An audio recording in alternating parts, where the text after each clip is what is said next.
Inclusive growth.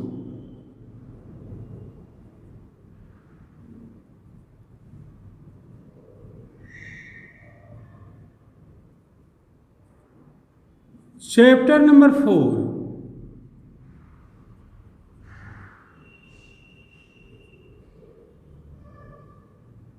Lecture 19।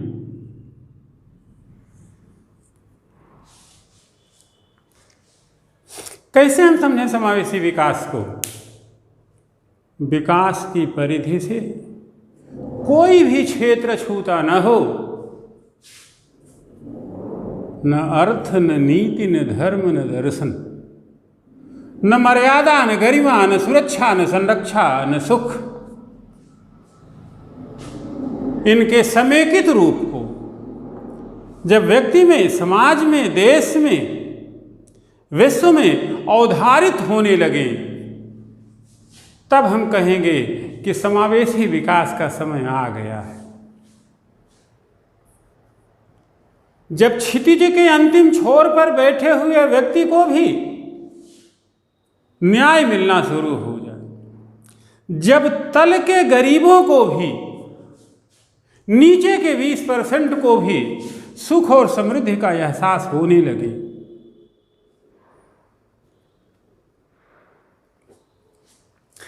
जब सर्वोदय अवधारणा स्वरूप पाने लगी, जब विनोबा भावे, श्री दीनदयाल उपाध्याय, गांधी, राम रहीम, नेहरू और टैगोर के वैकुंठित विचार, विशिष्ट विचार, बृहद विचार, जो कल्याणकारी भावना से ओतप्रोत हों, स्वरूप पाने लगे, तो कहिए कि समावेशी विकास आ गया है। तो हम इस चैप्टर को कई हेड्स में आपको बताएंगे, जैसे प्राचीन सोच हमारी क्या है, देश स्वतंत्र हुआ, हमारा संविधान क्या कहता है, पंचवर्षीय योजनाएं हमने चलाई, तो हमारी पंचवर्षीय योजनाएं इस संदर्भ में क्या विचार रखती हैं। जब हम आगे बढ़ेंगे तो यह देखेंगे कि समावेशी विकास की आवश्यकता क्या है। फिर हम देखेंगे समावेशी विकास की राह में रोड़े क्या हैं। फिर हम देखेंगे आगे की राह कैसी होगी। फिर हम कुछ नवीनतम संदर्भ देखेंगे और फाइनली प्रारंभिक परीक्षा, मुख्य परीक्षा तथा साक्षात्कार और निबंध के प्रश्न को करते हुए आर्टिकल को खत्म करेंगे। आए हम देखते हैं कि हमारी प्राचीन सोच कैसी थी। देखें, समावेशी विकास की अवधारणा हमारे लिए कोई नई अवधारणा नहीं है। हम सर्वे भवन्तु सुखिनः के हिमायती हैं, हम तू वसुधैव कुटुम्बकम की अवधारणा के हिमायती हैं। तो स्वाभाविक तौर पर समावेशी विकास तो हमारा जाना पहचाना प्रत्यय है। वर्तमान में कुछ स्वरूप भ्रष्टता जरूर आई है, लेकिन समावेशी विकास से संपृक्त तो हम तब से रहे हैं जब से हम इस धरा पे विद्यमान हैं। वर्तमान में समावेशी विकास की अवधारणा उदारीकरण के दौर के बाद थोड़ी सी ज़्यादा सघन हुई, थोड़ी सी ज़्यादा चर्चा की हुई, खास तौर पर आर्थिक मुद्दों पर, जब विश्व के देश एक साथ आने लगे।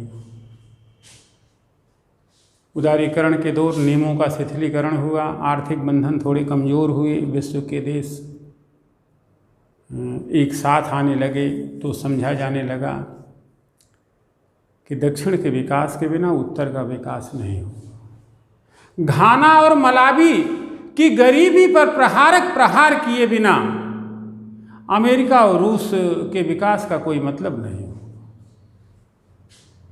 लंका में खुशहाली लाए बिना भूटान की तर्ज पर भारत के विकास का कोई मतलब नहीं होगा। तो उदारीकरण के दौर में समावेशी विकास की अवधारणा को ज़्यादा गति मिली। आज ये एक बड़ा सा चैप्टर है, ढेर सारे यहाँ से क्वेश्चन प्री में पूछे जा रहे हैं। प्रारंभिक परीक्षा में कम से कम आपसे 1-2 क्वेश्चन पूछ लिए जाएंगे। मुख्य परीक्षा में का क्वेश्चन 10-12 नंबर का हो जाएगा। इंटरव्यू में बनेगा ही बनेगा। निबंध तो समावेशी विकास आज का सच है इसकी अवहेलना नहीं की जा सकती। हो गया मुख्य परीक्षा का प्रश्न। तो निर्णीत तथ्य यह हुआ कि हम प्राचीन काल से ही समावेशी विकास की अवधारणा के हामी रहे हैं, तू वसुधैव कुटुंबकम तथा सर्वे भवन्तु सुखिनः के मर्म के द्वारा। 15 अगस्त 1947 को देश स्वतंत्र हो गया तो हमने अपनी संवैधानिक अवधारणाओं के धरातल पर देश को समावेशी बनाने का विचार पाला। हमारे संविधान के मौलिक स्रोतों में हमारे विद्वज्जनों की, हमारे धर्म ग्रंथों की सोच भी समाहित थी, जैसे हम पूर्वी सोच के रूप में कहते हैं। वहाँ राजा राम मोहन राय भी थे, गांधी भी थे, नेहरू भी थे, टैगोर भी थे, बाबूजी भी थे, डॉक्टर भीमराव अम्बेडकर साहब भी थे, हमारी वेद की अनेक ऋचाएँ भी थीं, विधि के शासन की अवधारणा भी थी, सब एक साथ। आज हमारी सरकारें नारा देती हैं सबका साथ सबका विकास, वस्तुतः इसी में छिपा है समावेशी विकास। तो संविधानतः हम कुछ अनुच्छेदों की चर्चा करेंगे। अनुच्छेद 38।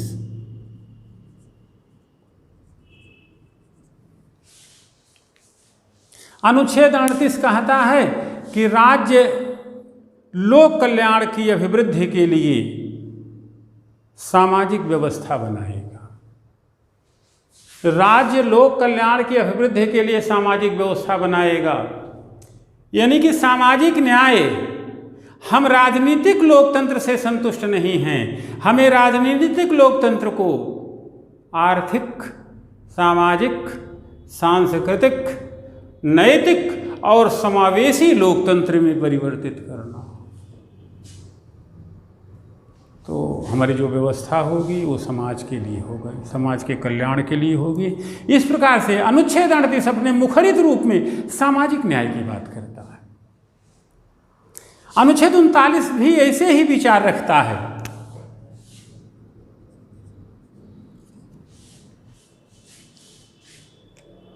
राज्य कुछ तथ्यों का अनुसरण करेगा, राज्य कुछ विचारों को अपनी संवेदनाओं में रखेगा।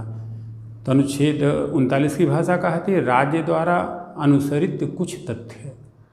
नंबर 1, सभी नागरिकों, चाहे वो पुरुष हों चाहे महिला हों, को जीविकोपार्जन के समान और पर्याप्त साधन उपलब्ध कराए जाएंगे। 39 का खंड 1। 39 का खंड 2 कहता है आर्थिक विकेंद्रीकरण, धन का बंटवारा सब तक होगा, चाहे वो माना का हो, नीति का हो, लिपि का हो, लेख का हो, कच्छ का हो, कन्याकुमारी का हो, अटक का हो, कटक का हो, कहीं का भी हो। धन सबके लिए समान रूप से, आर्थिक अवसर सबके लिए समान रूप से और सब तक उनकी पहुंच। तीसरा पॉइंट, संसाधनों के स्वामित्व का बंटवारा इस प्रकार होगा कि सर्वोत्तम रूप में सबका भला हो। जो संसाधन हमारे पास हैं उनको इस तरीके से बांटा जाएगा कि सब तक वो पहुँचें। इस विकृति और विसंगति से हम बचे रहें कि कुछ लोगों के पास इतनी ज़मीन है कि वो खेती कहाँ कब कैसे करें, और कुछ लोगों के पास ज़मीन ही नहीं है, वो खेती करने के लिए जाएं कहाँ। इसके बाद नेक्स्ट पॉइंट, समान काज के लिए समान वेतन, चाहे वो महिला हो चाहे पुरुष हो। नेक्स्ट पॉइंट, शक्ति व सुकुमार अवस्था का दुरुपयोग न हो।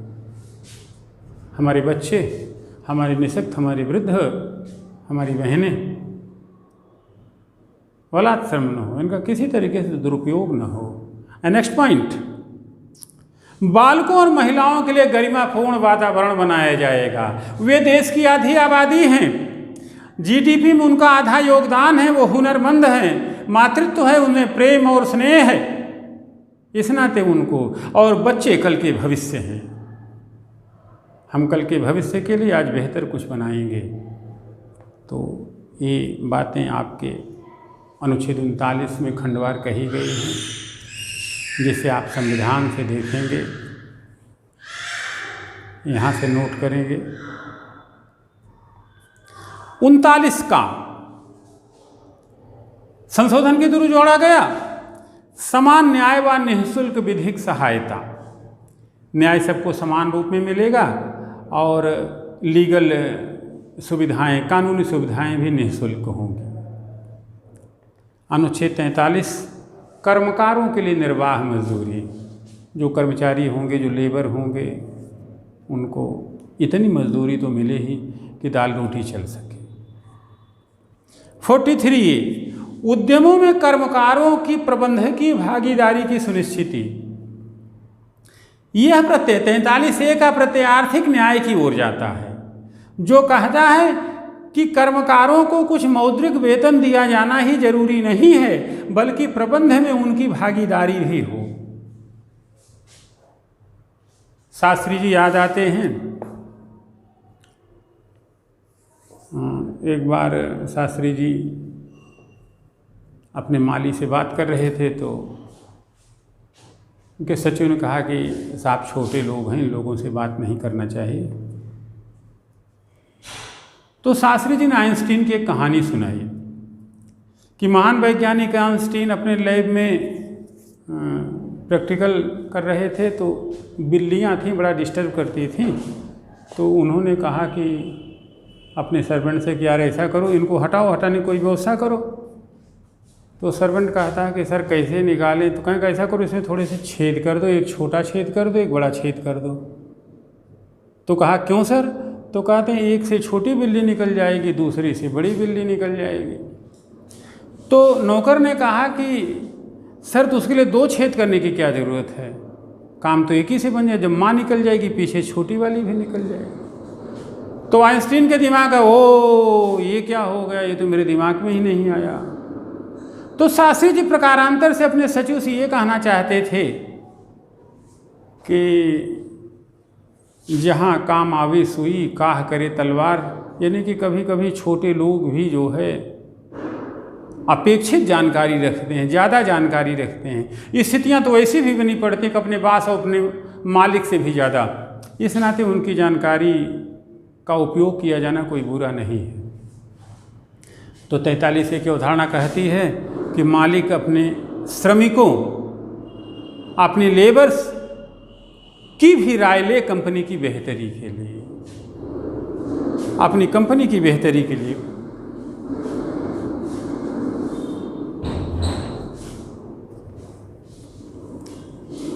तो इससे कर्मचारियों में ये भाव होंगे कि कंपनी हमारी अपनी भी है। उनको कंपनी से लगाओ। 43 से आपका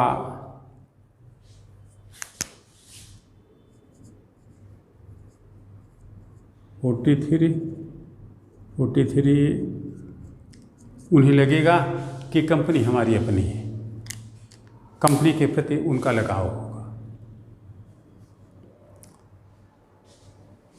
इसीलिए 43वां और 73वां और 74वां संविधान संशोधन पारित किए गए 3374, ताकि स्थानीय शासन की अवधारणा स्वरूप पाएं। ग्राम पंचायतें, नगर पालिकाएँ सशक्त हों, स्थानीयता की सीमा में कानून बनाएं और स्थानीय संसाधनों का बेहतर उपयोग करें। देश और राष्ट्र समावेशी विकास की ओर बढ़े। तो ये संवैधानिक संदर्भ है हमारे समावेशी विकास का। अब हम समावेशी विकास का अर्थ समझेंगे, तकनीकी अर्थ। तो ऑक्सफोर्ड डिक्शनरी कहती है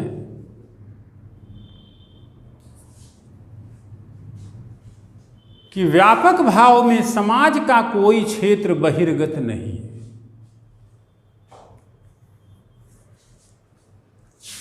सुख, समृद्धि, सुरक्षा, संरक्षा, समर्थता, सक्षमता अर्थ, धर्म, नीति, नैतिकता। मीन आई टू से विकास के जितने भी मानक हो सकते हैं, विकास के जितने भी पैरामीटर हो सकते हैं, विकास की जितनी भी चाह और अपेक्षाएं हो सकती हैं,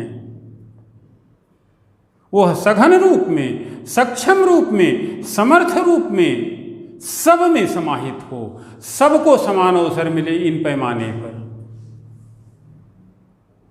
न कम न ज्यादा। वस्तुतः विकास का वह स्वरूप जिसमें विकास के लाभ हर आंगन तक पहुँचे, हर व्यक्ति तक पहुँचे। क्षितिज के अंतिम छोर पे बैठे हुए व्यक्ति को तन मन धन का, अर्थ और नीति का न्याय मिले, इसे कहते समावेशी विकास। यानी कि विकास की दृष्टि से समाज का कोई क्षेत्र बहिर्गत नहीं है और विकास के ढेर सारे पैरामीटर हैं जो हम आपको बता रहे हैं। राजनीतिक, सामाजिक, आर्थिक, सांस्कृतिक, नैतिक, सब कुछ। अब आगे हम बढ़ेंगे तो समावेशी विकास की कुछ परिभाषाएं आपको बताते हैं, पहले तकनीकी तौर पे, फिर डिटेल कर देंगे। नंबर 1, समावेशी विकास से आशय ऐसी विकास से है जिसमें रोजगार के अवसर पैदा हों और गरीबी और बेरोजगारी कम हो, ऐसे विकास को कहा जाएगा समावेशी विकास। फिर से, ऐसे विकास से आशय जिससे रोजगार के अवसर पैदा हों तथा जो गरीबी और बेरोजगारी को कम करने में मददगार हों, समावेशी विकास कहा जाएगा। नेक्स्ट, इसमें अवसरों की समानता प्रदान करना तथा शिक्षा व कौशल के लिए लोगों को सशक्त करना तथा अवसरों की समानता के साथ विकास को बढ़ावा। यानी कि समावेशी विकास वह है जिसमें अवसरों की समानता मिले, शिक्षा व कौशल के लिए लोग सशक्त हों तथा अवसरों की समानता के साथ विकास हो, इसे कहेंगे समावेशी विकास। तीसरी परिभाषा, या यूं कहें कि जो न केवल आर्थिक अवसरों, ऐसा विकास जो न केवल आर्थिक अवसरों को पैदा करे बल्कि समाज के लिए के सभी वर्गों के लिए सृजित अवसर तक सबकी पहुंच भी सुनिश्चित करे। ऐसा विकास जो न केवल आर्थिक अवसरों को पैदा करे बल्कि समाज के सभी वर्गों के लिए जो अवसर सृजित हों उन तक सबकी पहुंच भी सुनिश्चित करे, सबकी प्राप्ति, सबके ग्रिप में वो आए। इसको हम सर्वोदय और अंत्योदय अवधारणा के रूप में भी समझ सकते हैं। सर्वोदय अवधारणा विनोबा भावे जी की है, अंत्योदय अवधारणा डॉक्टर दीनदयाल उपाध्याय की है। अंत्योदय, इस अंतिम व्यक्ति तक, क्षितिज के अंतिम छोर पर बैठे व्यक्ति तक, सब तक न्याय। सर्वोदय न्याय, जैसे सूर्य की किरणें किसी आंगन में पड़ने से कोई पक्षपात नहीं करती हैं, वैसे धर्म, नीति, राजसत्ता से अपेक्षा की जाती है कि वो ऐसी नीतियों का निर्माण करे जो सबके लिए समान रूप से लाभकारी हो, ताकि समावेशी विकास की अवधारणा को बल मिले। फोर्थ पॉइंट, वस्तुनिष्ठ दृष्टि से समावेशी विकास उस स्थिति को दर्शाता है कि यदि सकल घरेलू उत्पाद बढ़ रहा हो तो प्रति व्यक्ति की आय में भी वृद्धि हो। ध्यान रहे, तल वाले व्यक्ति की भी, जो नीचे का गरीब हो। केवल जीडीपी से काम नहीं चलेगा, जीडीपी बढ़े तो उसका लाभ तल पे रह रहे व्यक्तियों तक भी दिखे और पहुंचे, तब होगा समावेशी और सघन विकास। खुशी भी आए, सकल राष्ट्रीय खुशी, तब होगा समावेशी विकास। उद्देश्य है कि आय और धन के वितरण में समानता हो।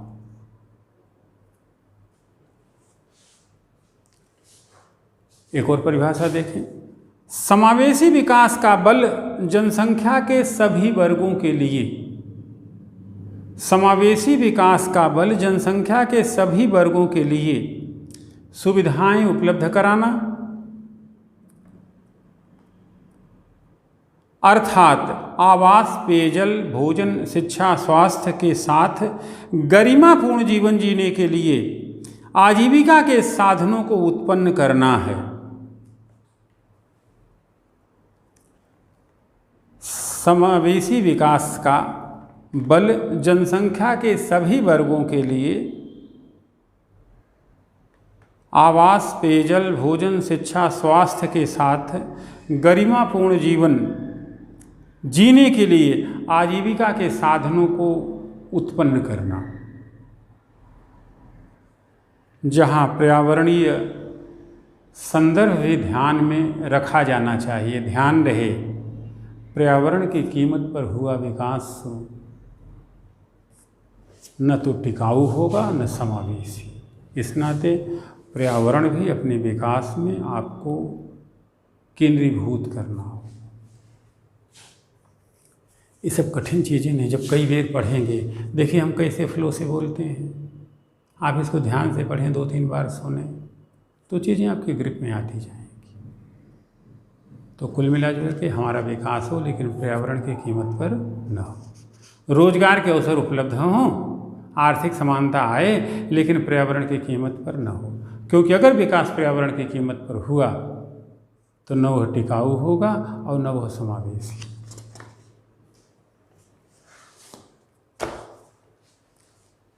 अब आप देखें, समावेशी विकास को प्राप्त करने के लिए हमारी सरकारों ने क्या पहल की है।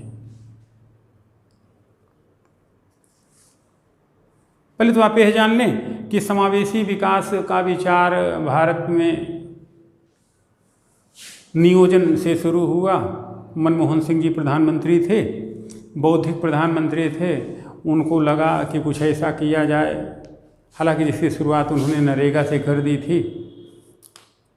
तो 11वीं पंचवर्षीय योजना से समावेशी विकास की अवधारणा भारत में आई। अलग बात है, हम संविधानतः प्राचीनतः समावेशी रहे हैं, उदारीकरण से इसको गति मिलना शुरू हो गया। तो 11वीं पंचवर्षीय योजना में यह बात रखी गई कि त्वरित, सतत और समावेशी विकास की ओर, त्वरित, सतत और समावेशी विकास की ओर 12वीं पंचवर्षीय योजना में से और सघन बनाया गया। तब कहा गया और अधिक त्वरित, सतत और समावेशी विकास की। इतना ही नहीं, यह भी और अधिक त्वरित, सतत और समावेशी विकास की। तो इस तरीके से सरकार पंचवर्षीय योजनाओं के माध्यम से समावेशी विकास को गति देना शुरू किया, ताकि योजना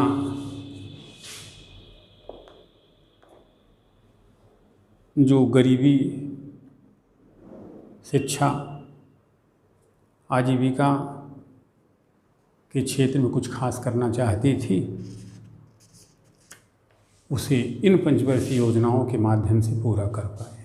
यद्यपि योजना आयोग अब समाप्त हो चुका है, पंचवर्षीय योजनाएं भी स्वरूप खो चुकी हैं। इसका मतलब यह नहीं कि समावेशी विकास स्वरूप खो चुका है, वो चल रहा है पूरी प्रगल्भता के साथ, पूरी मजबूती के साथ। सरकार द्वारा समावेशी विकास की स्थिति प्राप्त करने के लिए कई योजनाओं की शुरुआत की। इनमें शामिल है दीनदयाल अंत्योदय योजना, समेकित बाल विकास कार्यक्रम, मिड डे मील, मनरेगा, सर्व शिक्षा अभियान। ये सब योजनाएं, लास्ट चैप्टर आपका है सामाजिक क्षेत्र से जुड़े हुए मुद्दे, तो वहाँ भी इन योजनाओं को हम डिस्कस करेंगे डिटेल में। अभी आप योजना का नाम ही जाने तो सरकार दीनदयाल जी की अंत्योदय योजना, समेकित बाल विकास कार्यक्रम, मिड डे मील, मनरेगा और सर्व शिक्षा अभियान के थ्रू समावेशी विकास को गति देने में जुटा हुआ है। नेक्स्ट पॉइंट, वित्तीय समावेशन के लिए सरकार ने कई बड़ी शुरुआतें की हैं, जैसे मोबाइल बैंकिंग, प्रधानमंत्री जनधन योजना, प्रधानमंत्री मुद्रा योजना, वरिष्ठ नागरिक पेंशन बीमा योजना इत्यादि को भी समावेशी विकास के लिए हमें अपनी योजनाओं में शामिल किया गया है। कुल मिला जुला करके अब भारत के नीति निर्माता योजनाओं का सामाजिकरण करना चाहते हैं ताकि समावेशी विकास सघन और समृद्ध हो सके। नेक्स्ट, महिलाओं को मद्देनजर रखते हुए सरकार द्वारा स्टार्टअप इंडिया, महिलाएं चूँकि देश की आधी आबादी हैं, जीडीपी में उनका आधा योगदान है, तो इनकी बेहतरी के लिए सरकार ने startup India, support to training and employment program, support to training and employment program for women जैसी योजनाओं की शुरुआत की गई है। इसके अलावा महिला उद्यमिता मंच, प्रधानमंत्री कौशल विकास योजना जैसे प्रयास भी महिलाओं के लिए शुरू किए गए हैं ताकि वित्तीय समावेशन को गति मिले।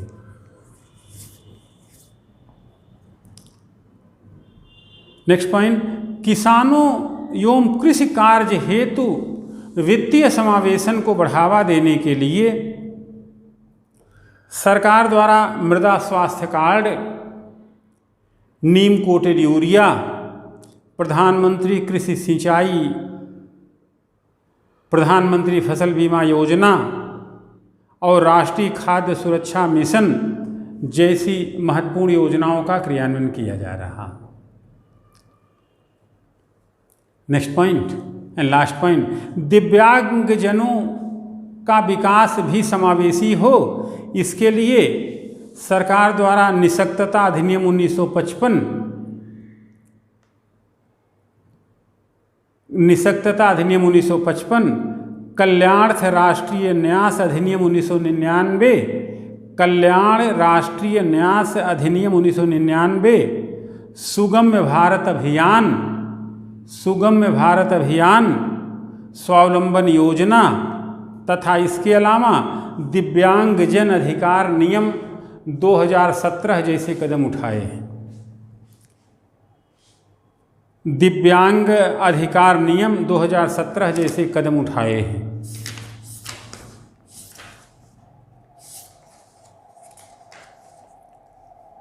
अब हम समावेशी विकास को 11वीं पंचवर्षीय योजना के माध्यम से अच्छे से समझते हैं। आई मीन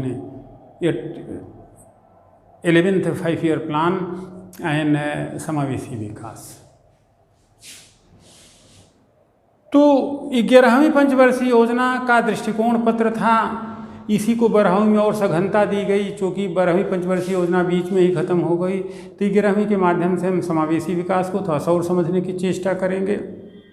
सरकार की पहलें अभी फिर आएंगी, इनको दिमाग में रखिए कि इन योजनाओं के थ्रू भारत सरकार राष्ट्र को, राष्ट्र के नागरिकों को समावेशी विकास का लाभ देने की सोच रही है। तो 11वीं पंचवर्षीय योजना का दृष्टिकोण पत्र का शीर्षक था towards faster and more inclusive growth, सतत एवं तीव्र समावेशी विकास की ओर, सतत एवं निरंतर समावेशी विकास की ओर।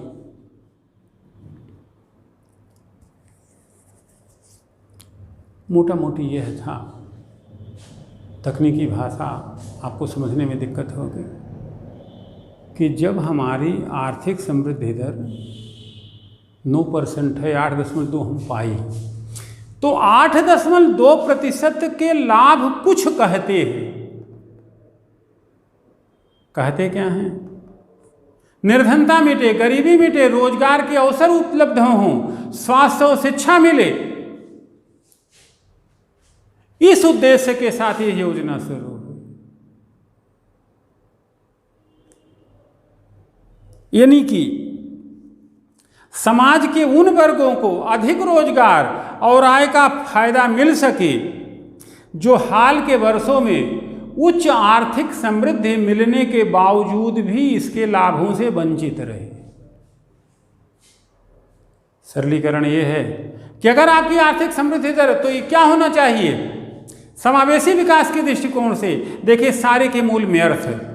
आर्थिक समृद्धि हुई और सबको उसको फायदा मिला, तो आर्थिक विकास होना चाहिए, सामाजिक विकास होना चाहिए, नैतिक विकास होना चाहिए, शिक्षा संस्कृति का विकास होना चाहिए, स्वास्थ्य का विकास होना चाहिए, सामाजिक ताने बाने की मजबूती होनी चाहिए। अगर यह नहीं हुआ तो इस आर्थिक समृद्धि का मतलब क्या हुआ? तो मीनाई 2 से 11वीं पंचवर्षीय योजना की सोच थी कि बढ़ती आर्थिक समृद्धि के बावजूद विकास के लाभों से जो लोग वंचित रह गए हैं उन तक लाभ पहुंचाना ही समावेशी विकास का उद्देश्य है या होना चाहिए।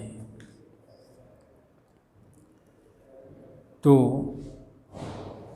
दृष्टिकोण पत्र या समृद्धि दर में ऐसे परिवर्तन से अभिप्राय यह है कि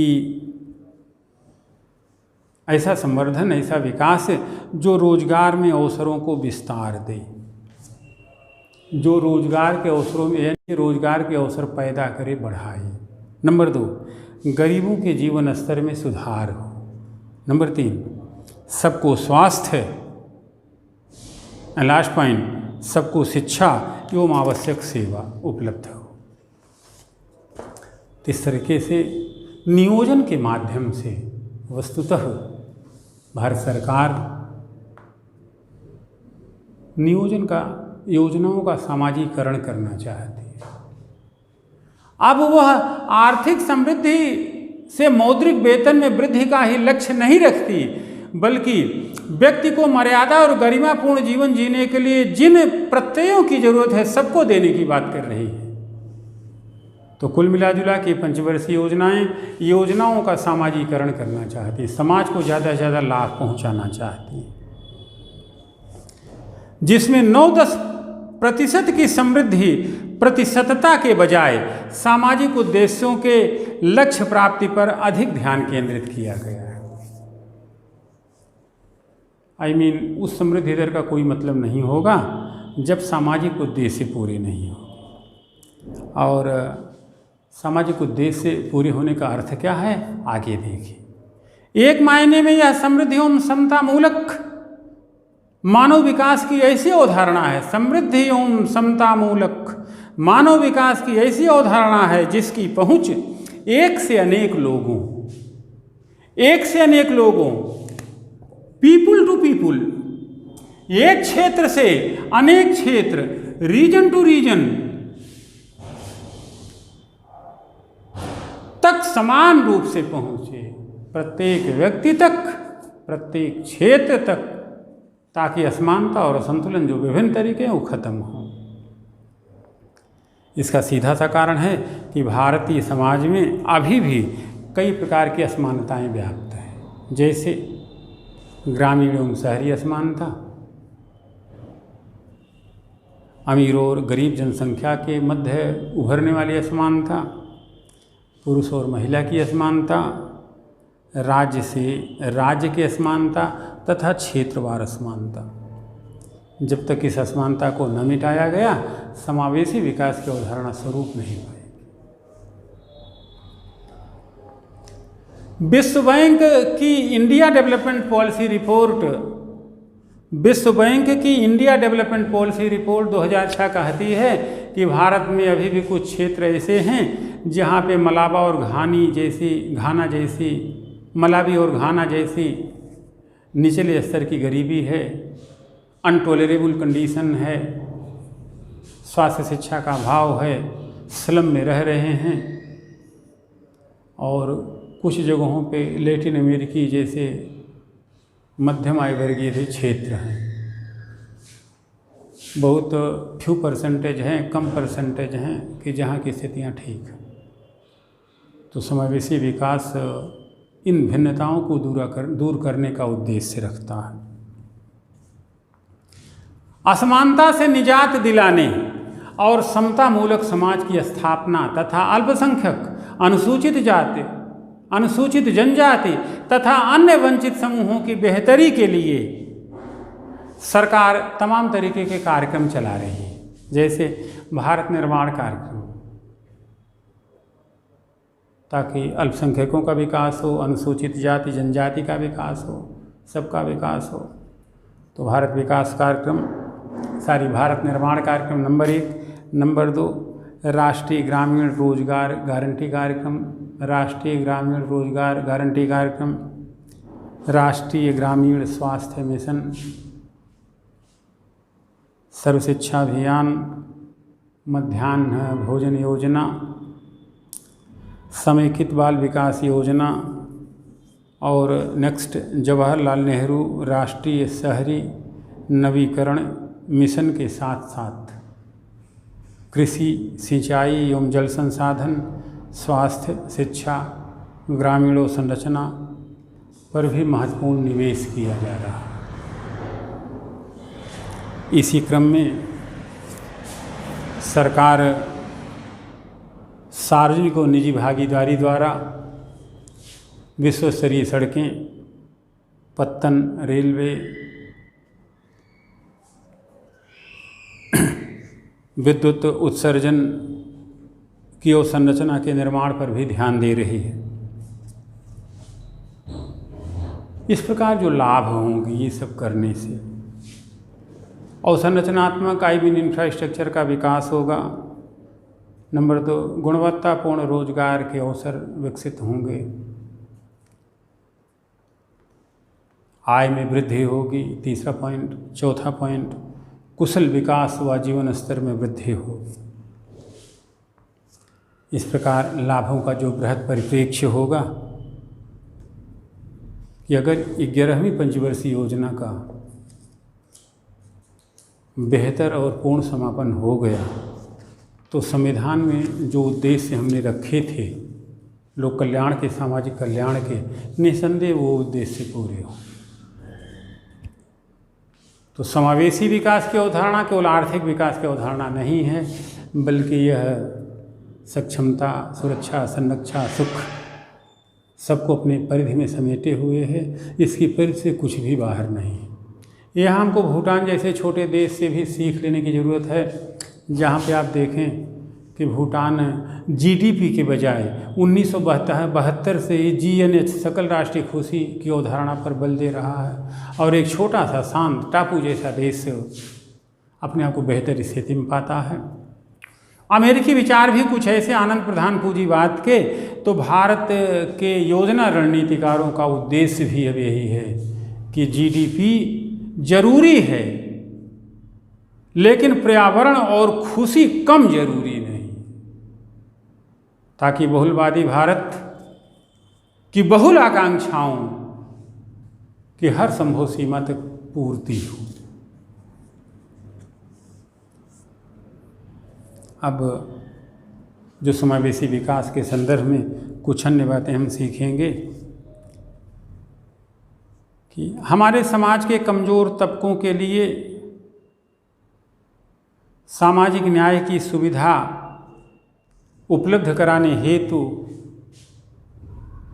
आर्थिक लिहाज से आज का दौर सबसे बेहतर है।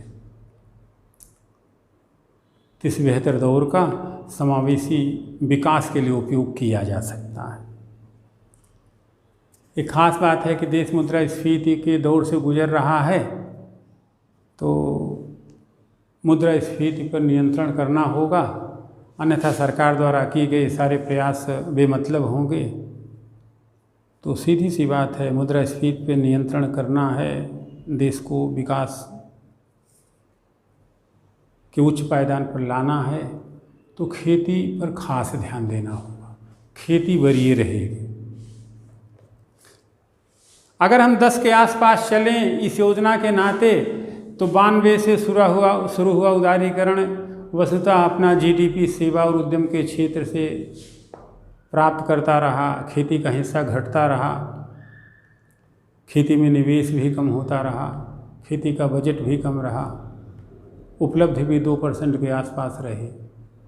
इसे 4% पे लाए बिना उद्देश्य सधने वाले नहीं हैं। सुबह की 11वीं पंचवर्षीय योजना में 4% का लक्ष्य रखा गया और 3% पाया भी गया। उद्देश्य यह भी था कि आज भी 50 से 60% की आजीविका खेती पर ही है, रोजगार का यही प्रधान क्षेत्र है, तो यहाँ पे खास ध्यान देना होगा। चूँकि यहाँ से महिलाएं ज़्यादा जुड़ी हुई हैं, अगर महिलाएं समृद्ध होंगी खेती के कारण तो सीधी सी बात लैंगिक असमानता भी दूर होगी।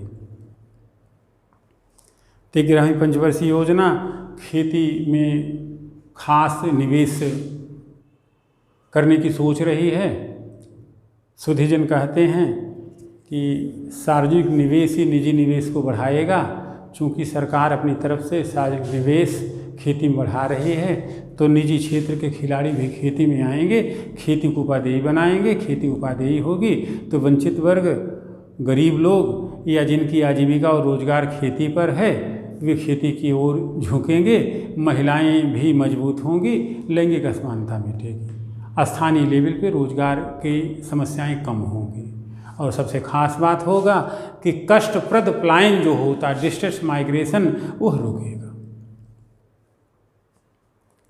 नेहरू जी अपने टाइम पीरियड पे कहते थे कि हर चीज़ रुक सकती है लेकिन खेती नहीं, हर चीज़ इंतज़ार कर सकती है लेकिन खेती नहीं। सीधी सी बात है कि खेती पर खास ध्यान देना होगा। तो इस तरीके से 11वीं पंचवर्षीय योजना में हमने समावेशी विकास को जोर दिया, उसका लाभ भी हमको मिला। तो चाहे वित्तीय समावेशन की बात हो, चाहे आर्थिक समावेशन की बात हो, चाहे सामाजिक समावेशन की बात हो, स्थितियों में काफ़ी सुधार तो हुआ है।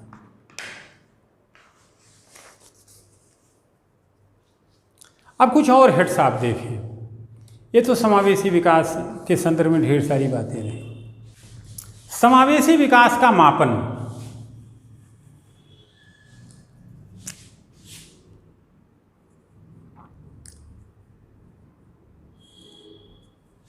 कैसे मापन किया जाए?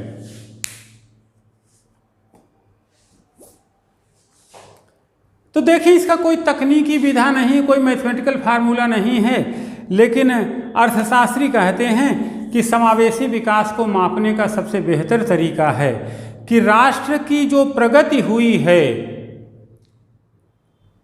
उसका लाभ तल पे रह रहे गरीबों को कितना मिला। 0, 1, 2, 20, फिर आगे 100। तो ये नीचे के 20% हैं, इनकी आर्थिक, सामाजिक, राजनीतिक, सांस्कृतिक, नैतिक स्थिति में कितना सुधार हुआ है।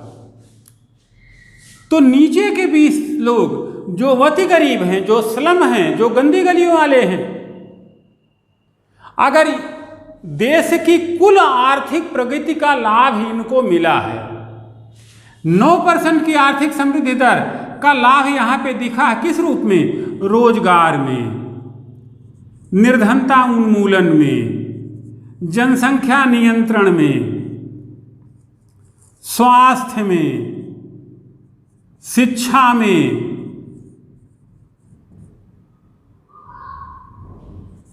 आत्मविश्वास में, नैतिकता में, सुख और समृद्धि में। अगर 9% आर्थिक लाभ से उपजी स्थिति का फायदा अगर इन रूपों में इनको मिला है तो कहा जाएगा कि समावेशी विकास हुआ है, और यदि नहीं हुआ है तो माना जाएगा कि स्वस्थ समावेशी विकास नहीं हुआ। सीधी सी बात ये हुई कि समावेशी विकास के मसले में कमजोर वर्गों को शामिल करने का दिन आ गया है। अब इससे आर्थिक, सामाजिक, राजनीतिक और वैश्विक परिस्थिति भारत के लिए फिलहाल नहीं होगी। आगे हम आपको बताएंगे कि समावेशी विकास की आवश्यकता क्या है। ध्यान रहिए। अब मापन के बाद व्हाट इज नीड, आवश्यकता क्या समावेशी विकास की? समावेशी विकास न केवल आर्थिक विकास है बल्कि यह एक सामाजिक एवं नैतिक अनिवार्यता भी है। मनुष्य होने के नाते मनुष्य की बेहतरी। समावेशी विकास न केवल आर्थिक विकास है बल्कि यह एक सामाजिक एवं नैतिक अनिवार्यता भी है। समावेशी विकास के अभाव में कोई भी देश अपना विकास नहीं कर सकता। निम्नलिखित संदर्भों से हम समावेशी विकास की महत्ता समझ सकते हैं। फर्स्ट, समावेशी विकास धारणी विकास के लिए जरूरी है। अगर विकास समावेशी नहीं होगा तो धारणी भी नहीं होगा, और विकास धारणी नहीं होगा तो किसी अगली आपदा के लिए तैयार होने के लिए पैर मजबूत कर लीजिए। और यदि विकास धारणी नहीं होगा तो अर्थव्यवस्था में गिरावट की स्थिति उत्पन्न आए। तो देन आई मीन टू से फर्स्ट पॉइंट, समावेशी विकास धारणी विकास के लिए आवश्यक है। यदि विकास धारणी नहीं होगा तो अर्थव्यवस्था में गिरावट की स्थिति उत्पन्न होगी। एंड नेक्स्ट पॉइंट, समावेशी विकास न होने पर आय और आय वितरण में असंतुलन की स्थिति उत्पन्न होगी, जिससे धन का संकेंद्रण कुछ लोगों के पास ही होगा। परिणाम स्वरूप मांग में कमी आएगी तथा जीडीपी वृद्धि दर भी कम होगी। कुछ लोगों के पास बहुत ज़्यादा पैसा होगा। हमने आपको बताया था डिमांड एंड सप्लाई में कि आय समान होगी तो हर व्यक्ति खरीदारी करने जाएगा,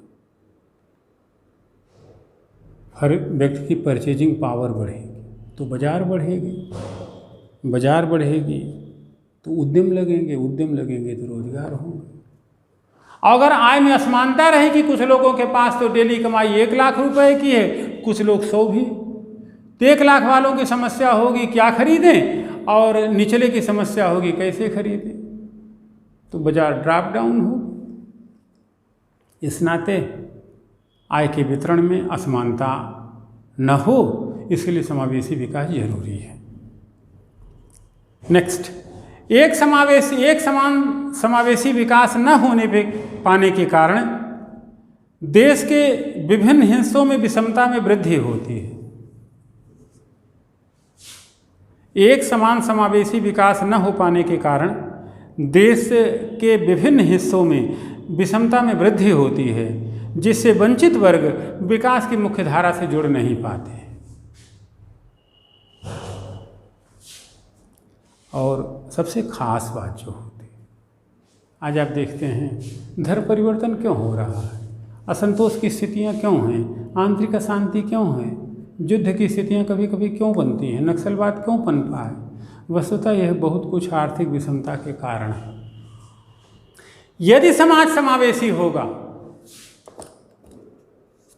तो इन समस्याओं से हम निजात पाएंगे, और यदि समाज समावेशी नहीं होगा तो निश्चिंत रहें कि आतंकवाद पनपेगा ही, नक्सलवाद सिर उठाएगा ही, सामाजिक ताना बाना कमजोर होगा ही, आंतरिक अशांति बनी रहेगी, अच्छे अच्छे मुद्दों पे विरोध और विवाद होते रहेंगे। इस नाते समावेशी विकास अति आवश्यक है। यह जहीन विचारधारा है, समाज की बेहतरी की विचारधारा है। इस नाते यहाँ पे ध्यान देना जरूरी है। आज बस इतना ही। कल हम फिर मिलेंगे सेम टाइम पे लेक्चर नंबर 20 के साथ। तो हम आपको बताएंगे कि समावेशी विकास के समक्ष चुनौतियाँ क्या हैं, आगे की राह क्या होनी चाहिए, और कुछ समसामयिक बातें समावेशी विकास के संबंध में, फिर प्री मेन इंटरव्यू के क्वेश्चन। तब तक के लिए धन्यवाद, ढेर सारी शुभकामनाएं। कल फिर 20वें लेक्चर के साथ।